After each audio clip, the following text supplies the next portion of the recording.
চৰাইদেউ জিলাৰ মৰাণহাট আৰক্ষী থানাৰ অন্তৰ্গত খটখটি চুৰিকাণ্ড বৰুৱা এগ্ৰ কেমিকেল নামৰ প্ৰতিষ্ঠানখনৰ পৰা নিশা চুৰ কৰি নিয়ে দুটা spray machine chemical vitamin K ধৰি প্ৰায় 1.5 লাখ টকাৰ সামগ্ৰী ইতিমধ্যে চুৰি সংক্ৰান্তত প্ৰতিষ্ঠানখনৰ স্বত্বাধিকাৰী গুণ বৰুৱাই মৰাণহাট আৰক্ষী থানাত এজাহাৰ দাখিল কৰিছে মৰাণহাট আৰক্ষীয়ে চলাইছে তদন্ত অভিযান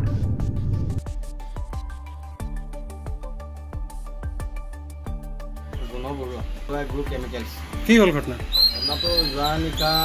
ইয়াত চুৰি হ'ল দোকানত আজি ৰাতিপুৱা দোকান খুলিবলৈ আহি 9টা বজাত গম পালোঁ যে যথেষ্টখিনি কেমিকেল হৈ গৈছে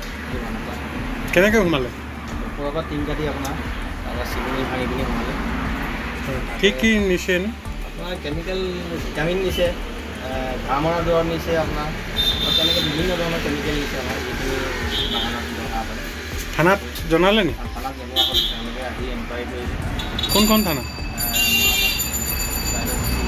এনে অনুমানিক কিমান মূল্যৰ বস্তু লৈ গ'ল 1.5 লাখ টকাৰ কাৰোবাক সন্দেহ কৰিছে নি সন্দেহ তেনেকৈ কৰা নাই ৰাতি